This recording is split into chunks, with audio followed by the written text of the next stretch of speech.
Hello guys, welcome back to my class. In today's class we are going to teach you a word classes English grammar for all students presented by Kaviraj ಜಿರ್ಗೆ. ಆತ್ಮೀಯ ವಿದ್ಯಾರ್ಥಿಗಳೇ, ತಮ್ಮೆಲ್ಲರಿಗೂ ಇವತ್ತಿನ ಒಂದು ತರಗತಿಗೆ ಸ್ವಾಗತ ಬಯಸ್ತಾ ಇವತ್ತಿನ ತರಗತಿಯಲ್ಲಿ ನಾವು ವರ್ಡ್ ಕ್ಲಾಸಸ್ ಬಗ್ಗೆ ಕಲಿಯೋಣ. ವರ್ಡ್ ಕ್ಲಾಸಸ್ ಬೇರೆ, ವರ್ಡ್ ಕ್ಲಾಸಸ್ ಬೇರೆ. ಕ್ಲಾಸಸ್ ಬಗ್ಗೆ ನಾನು ಈಗಾಗಲೇ ಹಿಂದೆ ವಿಡಿಯೋ ಮಾಡಿದ್ದೀನಿ, ಸೊ ಅದನ್ನೇ ಬೇರೆ. ಇವತ್ತು ನಾವು ಕಲಿತಾ ಇರೋದು ವರ್ಡ್ ಕ್ಲಾಸಸ್. ಸೊ ಏನಿದು ವರ್ಡ್ ಕ್ಲಾಸಸ್ ಅಂತಕ್ಕಂಥ ಒಂದು ಡೌಟ್ಸ್ ತಮಗಿರಬಹುದು. ಸೊ ಈ ವಿಡಿಯೋನ ಕೊನೆವರೆಗೂ ನೋಡಿ. ನಮ್ಮ ಚಾನಲ್ಗೆ ಸಬ್ಸ್ಕ್ರೈಬ್ ಆಗಿಲ್ಲ ಅಂದ್ರೆ ಪಕ್ಕದಲ್ಲಿ ಇರ್ತಕ್ಕಂಥ ರೆಡ್ ಬೆಲ್ ಐಕಾನ್ ಮೇಲೆ ಕ್ಲಿಕ್ ಮಾಡಿ ಮತ್ತು ಚಾನಲ್ಗೆ ಸಬ್ಸ್ಕ್ರೈಬ್ ಆಗಿ. ಸೊ ಇವತ್ತಿನ ಕ್ಲಾಸಲ್ಲಿ ನಾವು ಈ ವರ್ಡ್ ಕ್ಲಾಸಸ್ ಅಂದ್ರೆ ಏನು, ಯಾವ ಥರ ನಾವು ಎಕ್ಸಾಮ್ಗಾಗಿ ಪ್ರಿಪೇರ್ ಆಗಬೇಕು, ಯಾವ ಥರ ಪ್ರಶ್ನೆಗಳು ಎಕ್ಸಾಮ್ಗೆ ಬರುತ್ತೆ ಅಂತಕ್ಕಂಥ ಒಂದು ಕಾನ್ಸಂಟ್ರೇಷನ್ ಇಟ್ಕೊಂಡು ಈ ಪಾಠವನ್ನು ಕಲಿಯೋಣ. ಸೊ ಸ್ಪೆಷಲ್ ಆಗಿ ಕಾಂಪಿಟೇಟಿವ್ ಎಕ್ಸಾಮ್ ಅಲ್ಲಿ ಕೂಡ ಸಾಕಷ್ಟು ಪ್ರಶ್ನೆಗಳನ್ನ ಈ ಟಾಪಿಕ್ ಮೇಲೆ ಕೇಳ್ತಕ್ಕಂಥ ಪಾಸಿಬಿಲಿಟಿ ಇರುತ್ತೆ. ಸೊ ನೋಡೋಣ, ನೆಕ್ಸ್ಟ್ ಹೋಗೋಣ. ಈಗ what is word classes? Word class ಅಂದ್ರೆ ಏನಿದು ನಾವು ವರ್ಡ್ ಕ್ಲಾಸ್ ಅಂತಕ್ಕಂಥದ್ದು ಗ್ರಾಮರ್ ಅಲ್ಲಿ ಸಾಕಷ್ಟು ಬಾರಿ ಈ ವರ್ಡ್ ಅನ್ನು ಕೇಳ್ತೀವಿ, ಬಟ್ ವರ್ಡ್ ಕ್ಲಾಸ್ ಅಂದ್ರೆ ಏನು ಅಂತ ಗೊತ್ತಿರೋದಿಲ್ಲ. ತುಂಬಾನೇ ಸಿಂಪಲ್ ಆಗಿರುತ್ತೆ. All words belongs to categories called word classes. ಅಂದ್ರೆ ಎಲ್ಲ ಪದಗಳು, ಇಂಗ್ಲಿಷ್ನಲ್ಲಿ ಬರ್ತಕ್ಕಂಥ ಪ್ರತಿಯೊಂದು ಪದಗಳು ಕೂಡ ತನ್ನದೇ ಆದಂತ ಒಂದು ಗುಂಪಿಗೆ ಸೇರುತ್ತೆ.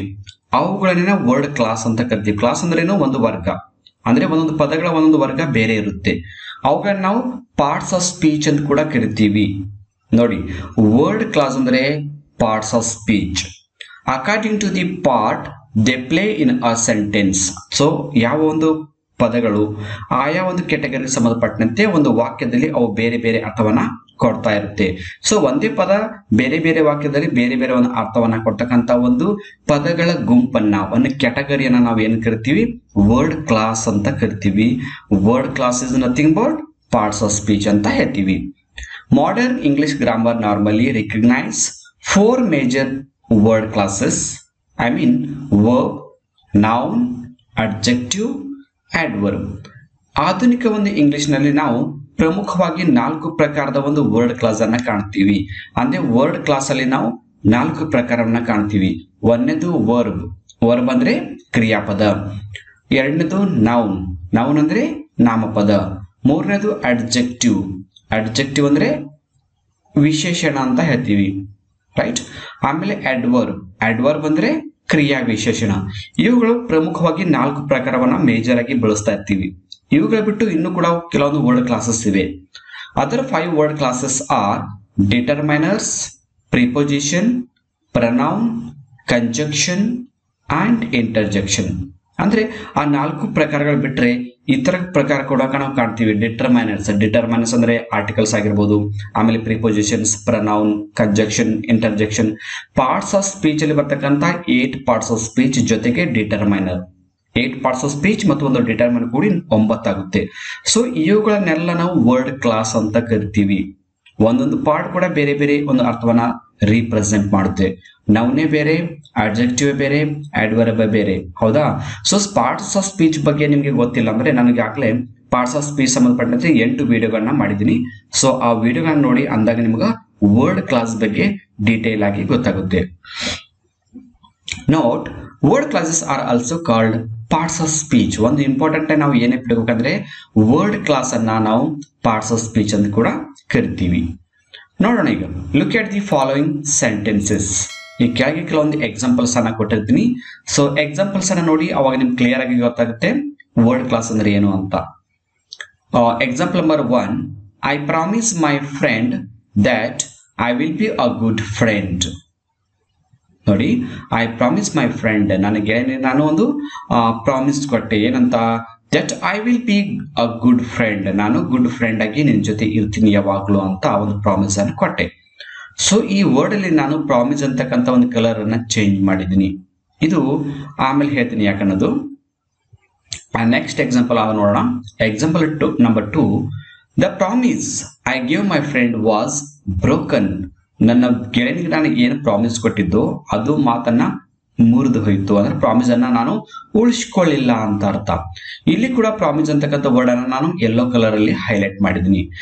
ಎಕ್ಸಾಂಪಲ್ ನಂಬರ್ 1 ಮತ್ತು ಎಕ್ಸಾಂಪಲ್ ನಂಬರ್ 2 ಅಲ್ಲಿ ಕೂಡ 2 ಪ್ರಾಮಿಸ್ ಅಂತಕ್ಕಂಥ ಪದಗಳನ್ನು ನಾನು ಕಲರ್ ಚೇಂಜ್ ಮಾಡಿದ್ದೀನಿ. ಯಾಕೆ ಕಲರ್ ಚೇಂಜ್ ಮಾಡಿದ್ರೆ ಅಂದ್ರೆ ಫಸ್ಟ್ ಸೆಂಟೆನ್ಸ್ ಅಲ್ಲಿ ಐ ಪ್ರಾಮಿಸ್ ಮೈ ಫ್ರೆಂಡ್ ಅಂತಕ್ಕಂಥದ್ದು ಪ್ರಾಮಿಸ್ ಏನಾಗುತ್ತೆ ಇಲ್ಲಿ ವರ್ಬ್ ಆಗುತ್ತೆ, ಅಂದ್ರೆ ಕ್ರಿಯಾಪದ ಆಗುತ್ತೆ. ಸೆಕೆಂಡ್ ಸೆಂಟೆನ್ಸ್ ಅಲ್ಲಿ ನೋಡಿ, ದ ಪ್ರಾಮಿಸ್ ಐ ಗೇವ್ ಅಂತಕ್ಕಂಥದ್ದು ಇದು ನೌನ್ ಆಗುತ್ತೆ. ಪ್ರಾಮಿಸ್ ಅನ್ನೋದು ಇಲ್ಲಿ ನೌನ್ ಆಗುತ್ತೆ. ಅಂದ್ರೆ ಪ್ರಾಮಿಸ್ ಅಂತಕ್ಕಂಥ ಪದವನ್ನ ನಾವು ನೌನ್ ಆಗಿನೂ ಬಳಸ್ತೀವಿ ಮತ್ತು ವರ್ಬ್ ಆಗಿ ಕೂಡ ಬಳಸ್ತೀವಿ. ಅಂದ್ರೆ ನಾಮಪದ ಆಗಿ ಕೂಡ ನಾವು ಬಳಸ್ತೀವಿ, ಜೊತೆಗೆ ಕ್ರಿಯಾಪದ ಆಗಿ ಕೂಡ ನಾವು ಬಳಸ್ತೀವಿ ಅಂತ ನಮಗೆ ಇಲ್ಲಿ ಗೊತ್ತಾಗ್ತದೆ. ಸೊ ಇದನ್ನೇ ನಾವು ವರ್ಡ್ ಕ್ಲಾಸ್ ಅಂತ ಕರಿತೀವಿ. ಗೊತ್ತಾಗಿರ್ಬೋದು ಅನ್ಕೋತೀನಿ.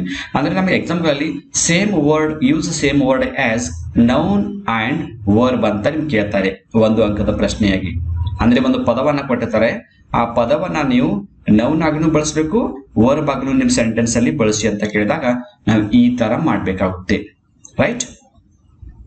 In the sentence 1 the word promise is a verb ಅಂತ ಹೇಳ್ತಾ ಇದೆ. ಅಂದ್ರೆ ಮೊದಲನೇ ಕೊಟ್ಟಂತ ಎಕ್ಸಾಂಪಲ್ ಏನಿದೆ, ಇದು ಕ್ರಿಯಾಪದ ಆಗುತ್ತೆ. Whereas in sentence 2 it is a noun. ಈಗಾಗಲೇ ಇದ್ರ ಬಗ್ಗೆ ನಾನು ಎಕ್ಸ್ಪ್ಲೇನ್ ಮಾಡಿದ್ದೀನಿ, ಯಾವುದು ನೌನು ಯಾವುದು ವರ್ಬ್ ಅಂತ. ಸರಿನಾ? ನೆಕ್ಸ್ಟ್ ಎಕ್ಸಾಂಪಲ್ ನೋಡೋಣ. ದ ವರ್ಡ್ ಪ್ಲೇ ಅಂತಕ್ಕಂಥ ಒಂದು ವರ್ಡ್ ಅನ್ನ ನೋಡೋಣ. ಪ್ಲೇ ಅಂದ್ರೇನು? ಆಟ ಆಡೋದು. ಎಸ್, ಈಗ ಈ ಪ್ಲೇ ಅಂತಕ್ಕಂಥ ವರ್ಡ್ ಅನ್ನ ನಾವು ನೌನ್ ಆಗಿನೂ ಬಳಸಬಹುದು, ವರ್ಬ್ ಆಗಿನೂ ಬಳಸಬಹುದು. ಹೇಗೆ ಬಳಸಬಹುದು ಅಂತಕ್ಕಂಥದ್ದು ಎಕ್ಸಾಮ್ಗಳಲ್ಲಿ ನಿಮಗೆ ಪರ್ಟಿಕ್ಯುಲರ್ ಆಗಿ ಯಾವ್ದಾದ್ರು ಒಂದು ವರ್ಡ್ ಅನ್ನ ಕೊಡ್ತಾರೆ. ಸೊ ಆ ವರ್ಡ್ ಅನ್ನ ನೀವು ನೌನ್ ಆಗಿ ಮತ್ತು ವರ್ಬ್ ಆಗಿ ಬಳಸಿ ಅಂತ ನಿಮ್ಗೆ ಕೇಳ್ತಾರೆ. ಸೊ ಆಗ ನಾವು ಯಾವ ತರ ಮಾಡ್ಬೇಕು? She likes to play in the park. ಅವಳು ಪಾರ್ಕ್ ದಲ್ಲಿ ಆಟ ಆಡಕ್ಕೆ ಇಷ್ಟಪಡ್ತಾಳೆ. She likes to play in the park. Yes. Next ಇನ್ನೊಂದು ಎಕ್ಸಾಂಪಲ್ ನೋಡೋಣ.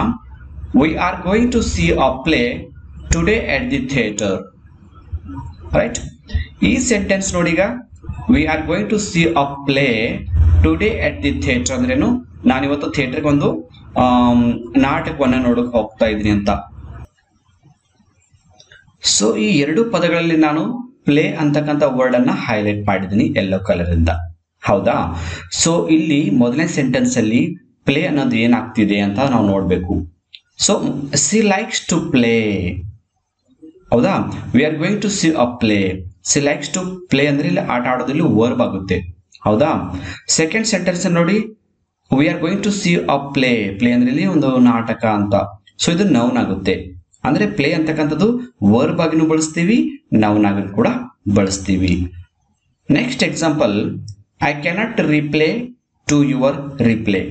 ನೋಡಿ, ಒಂದೇ ಸೆಂಟೆನ್ಸ್ ಅಲ್ಲಿ ನಾನು ರಿಪ್ಲೇ ಅಂತಕ್ಕಂಥ ಪದವನ್ನ ಒಂದು ನೌನ್ ಆಗಿ ಬಳಸಿದೀನಿ, ಒಂದು ವರ್ಬ್ ಆಗಿ ಬಳಸಿದೀನಿ. ಐ ಕ್ಯಾನಾಟ್ ರಿಪ್ಲೇ, ನಾನು ಉತ್ತರ ಕೊಡೋಕ್ ಆಗೋದಿಲ್ಲ, ಪ್ರತ್ಯುತ್ತರ. ಟು ಯುವರ್ ರಿಪ್ಲೇ, ನೀವು ಕೊಟ್ಟಂತ ಉತ್ತರಕ್ಕೆ ನಾನು ಪ್ರತಿಕ್ರಿಯೆ ಕೊಡಕ್ ಆಗ್ತಾ ಇಲ್ಲ. ಸೊ ಇಲ್ಲಿ ರಿಪ್ಲೇ ಅಂತಕ್ಕಂಥದ್ದು ಫಸ್ಟ್ ರಿಪ್ಲೇ ಏನಿದೆ ಅದು ವರ್ಬ್ ಆಗುತ್ತೆ. ಸೆಕೆಂಡ್ ಬಾರಿ ಬಳಸಿದಂತ ರಿಪ್ಲೇ ಏನಾಗುತ್ತೆ? ಇದು ನೌನ್ ಆಗುತ್ತೆ. ಹೌದಾ? I cannot reply to your reply. Next ನೋಡೋಣ ಇನ್ನೊಂದು example. I objected the object of the exam is enlighten us. ನೋಡಿ, I objected ಅಂತ ಬರ್ದು ಮುಂಗಡೆ ಒಂದು ಇನ್ವರ್ಟೆಡ್ ಕಾಮಲ್ಲಿ ಒಂದು ಸೆಂಟೆನ್ಸ್ ಅನ್ನು ಕೊಟ್ಟಿದ್ದೀನಿ. ನಾನು ಅಬ್ಜೆಕ್ಟ್ ಮಾಡ್ತೀನಿ. ಯಾವ್ದನ್ನ? The object of the exam is enlighten us ಅಂತ. ಅಂದ್ರೆ ಎಕ್ಸಾಮ್ ನ ಮುಖ್ಯ ಉದ್ದೇಶ ಏನು? ನಮ್ಮನ್ನ ಜ್ಞಾನವಂತರನ್ನಾಗಿ ಮಾಡೋದು ಅಂತ. ಐ ಆಬ್ಜೆಕ್ಟೆಡ್. ಆಬ್ಜೆಕ್ಟೆಡ್ ಅಂದ್ರೇನು? ವಿರೋಧಿಸೋದು, ನಾನು ಸಪೋರ್ಟ್ ಮಾಡೋದು ಅಂತಾನೆ ಅರ್ಥ ಕೊಡೋಣ. I objected. ಓಕೆನಾ? ಇಲ್ಲಿ ಆಬ್ಜೆಕ್ಟೆಡ್ ಅನ್ನೋದು ವರ್ಬ್ ಆಗುತ್ತೆ, ಇನ್ನೊಂದು ಇಲ್ಲಿ ಆಬ್ಜೆಕ್ಟ್ ಅನ್ನೋದು ಏನಾಗುತ್ತೆ? ನೌನ್ ಆಗುತ್ತೆ. ಸೊ ಮುಂದೆ ಮತ್ತೆ ಬೇರೆ ಎಕ್ಸಾಂಪಲ್ ಗಳನ್ನ ನೋಡ್ತಾ ಹೋಗೋಣ. The word cook. So cook ಅಂತಕ್ಕಂಥ ಪದವನ್ನ ನಾವು ಯಾವ ತರ ವರ್ಬ್ ಆಗಿ ಬಳಸಬಹುದು ಮತ್ತು ಯಾವ ತರ ನೌನ್ ಆಗಿ ಬಳಸಬಹುದು ಅಂತ ಈಗ ನೋಡೋಣ. I will cook your favourite dishes. I will cook your favourite dishes. ನಾನು ನಿನಗಾಗಿ ನಿನ್ನ ಇಷ್ಟದ ಅಡಿಗೆಯನ್ನ ಮಾಡ್ತೀನಿ ಅಂತ. ಡಿಶಸ್ ಅಂದ್ರೇನು? ಅಡಿಗೆ ಮಾಡೋದು. ಹೌದಾ? ಐ ವಿಲ್ ಕುಕ್, ಅಡಿಗೆ ಮಾಡ್ತೀನಿ. ಎಂಥದ್ದು? ನಿನಗೆ ಇಷ್ಟ ಇದ್ದ ಅಡಿಗೆನ ಮಾಡ್ತೀನಿ. ಸೊ ಇನ್ನೊಂದು ಎಕ್ಸಾಂಪಲ್ ನೋಡಿ. ವಿ ಅಪಾಯಿಂಟೆಡ್ ಅ cook today.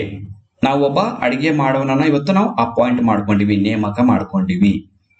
So first sentence ಅಲ್ಲಿ ಐ ವಿಲ್ ಕುಕ್ ಅನ್ನೋದು ಏನಾಗುತ್ತೆ? ವರ್ಬ್ ಆಗುತ್ತೆ. ನಾನು ಅಡುಗೆ ಮಾಡುತ್ತೇನೆ. ಸೊ ಅಡುಗೆ ಮಾಡುತ್ತೇನೆ ಅನ್ನೋದು ವರ್ಬ್, ಕ್ರಿಯಾಪದ.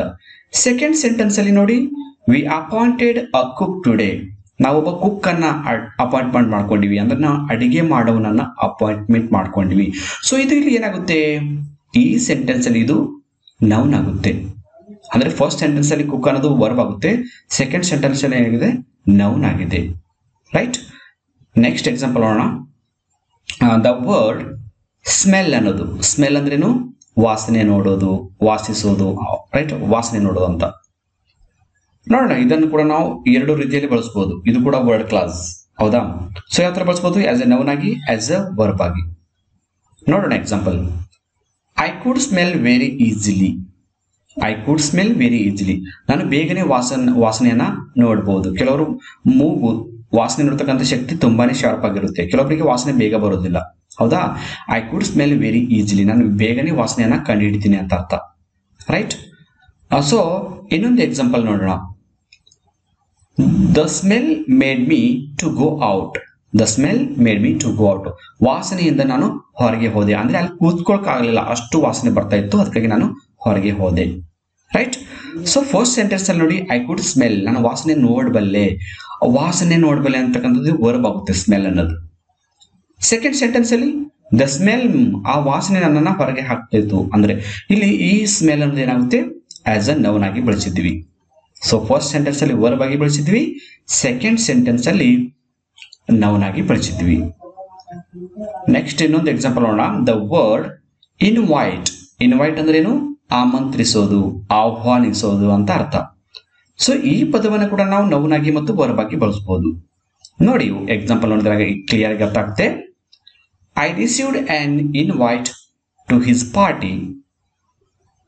ಅಂದ್ರೆ ಅವ್ರ ಪಾರ್ಟಿಗೆ ಹೋಗಿ ನಾನೊಂದು ಆಮಂತ್ರಣವನ್ನ ಪಡ್ಕೊಂಡೆ. I received an invite to his party, ಹೌದಾ? ಸೊ ಇನ್ನೊಂದು ಎಕ್ಸಾಂಪಲ್ ನೋಡೋಣ. ಐ ಇನ್ವೈಟ್ ಮೈ ಬಾಸ್ ನಾವು. ನನ್ನ ಬಾಸ್ ಅನ್ನ ಈಗ ನಾನು ಇನ್ವೈಟ್ ಮಾಡ್ತೀನಿ, ಆಮಂತ್ರಿಸ್ತೀನಿ, ಆಹ್ವಾನಿಸ್ತೀನಿ. ನಮ್ಮ ಬಾಸ್ ಈಗ ನಾನು ಆಮಂತ್ರಿಸ್ತೀನಿ ಅಂತ ಅರ್ಥ, ಕರಿತೀನಿ ಅಂತ ಅರ್ಥ. ನೋಡಿ ಸೆಂಟೆನ್ಸ್ ಅಲ್ಲಿ ಅರ್ಥ ನೋಡಿದಾಗ ಗೊತ್ತಾಗುತ್ತೆ ಯಾವ್ದು ವರ್ಬ್ ಇದೆ, ಯಾವುದೇ ನೌನ್ ಇದೆ ಅಂತ. ಈ ಎರಡು ವರ್ಡ್ಗಳನ್ನ ಕೂಡ ನಾನು ಯೆಲ್ಲೋ ಕಲರ್ ಇಂದ ಹೈಲೈಟ್ ಮಾಡಿದ್ದೀನಿ, ಯಾಕಂದ್ರೆ ಇಲ್ಲಿ ಒಂದು ನೌನ್ ಇದೆ, ಒಂದು ವರ್ಬ್ ಇದೆ. ಐ ರಿಸೀವ್ಡ್ ಎನ್ ಇನ್ವೈಟ್, ಇಲ್ಲಿ ನೌನ್ ಆಗುತ್ತೆ ಇನ್ವೈಟ್ ಅನ್ನೋದು. ಸೆಕೆಂಡ್ ಸೆಂಟೆನ್ಸ್ ಅಲ್ಲಿ ಐ ಇನ್ವೈಟ್, ನಾನು ಕರಿತೀನಿ, ಆಹ್ವಾನಿಸ್ತೀನಿ ಅಂತಕ್ಕಂಥದ್ದು ವರ್ಬ್ ಆಗುತ್ತೆ, ರೈಟ್? ಸೊ ನೆಕ್ಸ್ಟ್ ನಾನು ಮಾಡ್ತೀನಿ ಅಂದ್ರೆ ಕೆಲವೊಂದೊಂದು ಪ್ರಾಕ್ಟೀಸ್ಗಾಗಿ ನೀವು ಕೆಲವೊಂದು ವರ್ಡ್ಗಳನ್ನ ಕೊಡ್ತೀನಿ. ಸೊ ಆ ವರ್ಡ್ಗಳನ್ನ ನೀವು ನೌನ್ ಆಗಿನೂ ಬಳಸಬಹುದು, ವರ್ಬ್ ಆಗಿನೂ ಕೂಡ ಬಳಸಬಹುದು. ಸೊ ಎಕ್ಸಾಮ್ಗಳಲ್ಲಿ ಕೇಳ್ತಕ್ಕಂಥ ಒಂದು ಪ್ರಶ್ನೆ ಇರುತ್ತೆ. ಸೊ ಇಲ್ಲಿ ಕೊಟ್ಟಂತ ಕೆಲವೊಂದು ವರ್ಡ್ಗಳನ್ನ ನೀವೇ ಓನ್ ಆಗಿ ಪ್ರಾಕ್ಟೀಸ್ ಮಾಡಿ. ನಾನು ಹೋಮ್ವರ್ಕ್ ಆಗಿ ಈ ಕೆಲವೊಂದು ಎಕ್ಸಾಂಪಲ್ಗಳನ್ನ ಕೊಡ್ತಾ ಇದ್ದೀನಿ. ಇಲ್ಲಿವರೆಗೆ ನಾವು ಎಕ್ಸಾಂಪಲ್ ಅನ್ನ ನೋಡಿದ್ವಿ, ಯಾವ ತರ ನೌನ್ ಮಾಡ್ಬೇಕು, ಯಾವ ತರ ವರ್ಬ್ ಮಾಡ್ಬೇಕು ಅಂತ. ಈಗ ನಾನು ಒಂದು ಲಿಸ್ಟ್ ಕೊಡ್ತೀನಿ ಕೆಲವೊಂದು ಪದಗಳನ್ನ, ಅವುಗಳನ್ನ ನೀವು ನೋಟ್ಬುಕ್ ಅಲ್ಲಿ ನೀಟಾಗಿ ಬರ್ಕೊಂಡು ಒಂದೊಂದೇ ಪದವನ್ನ ಸೆಲೆಕ್ಟ್ ಮಾಡ್ಕೊಂಡು ಒಂದು ನೌನ್ ಆಗಿ ಬರೀರಿ ಒಂದು ಸೆಂಟೆನ್ಸ್, ಮತ್ತು ಒಂದು ವರ್ಬ್ ಆಗಿ ಯೂಸ್ ಮಾಡಿ. ನೋಡಿ example. Address, answer, aim, act, balance, bear, conduct, produce, refuse, device, transport, whistle, scare, object, sail, laugh, light, damage, watch, charge, matter, fear, wish, increase, import, refund, permit, insult, protest, rebel. So ಈ ಎಲ್ಲ ಪದಗಳನ್ನ ನೀವು noun ಆಗಿ ಕೂಡ ಬಳಸಬಹುದು, verb ಆಗಿ ಕೂಡ ಬಳಸಬಹುದು. ಇಲ್ಲಿ ಅಡ್ರೆಸ್ ಅನ್ನ ಒಂದು ವರ್ಡ್ ಅನ್ನ ತೆಗೆದುಕೊಂಡು ನೀವು ಏನ್ ಬೇಕಂದ್ರೆ ಅದನ್ನ ನೌನ್ ಆಗಿ ಕೂಡ ಬಳಸಬಹುದು ಒಂದು ಸೆಂಟೆನ್ಸ್ ಅಲ್ಲಿ, ಮತ್ತು ವರ್ಬ್ ಆಗಿ ಬಳಸಿ. ಆ ನಂತರ ಆನ್ಸರ್ ವರ್ಡ್ ಅನ್ನ ತೆಗೆದುಕೊಂಡು ಅದನ್ನ ನೌನ್ ಆಗಿ ಬಳಸಿ, ವರ್ಬ್ ಆಗಿ ಬಳಸಿ. ಹೀಗೆ ಎಲ್ಲ ಪದಗಳನ್ನ ಪ್ರಾಕ್ಟೀಸ್ ಮಾಡಿ ನಿಮ್ಗೆ ಈಸಿಯಾಗಿ ಯಾವ ತರ ವರ್ಬ್ ಆಗಿ ಬಳಸಬೇಕು, ಯಾವ ತರ ನೌನ್ ಆಗಿ ಬಳಸಬೇಕಂತ ಅರ್ಥ ಆಗುತ್ತೆ ಅಂತ ಅನ್ಕೋತೀನಿ. ಸೊ ಕ್ಲಾಸ್ ಅನ್ನ ಮುಗಿಸೋಣ. Thank you all for watching the video. If you like the video, subscribe to our channel to get more videos. Thank you all.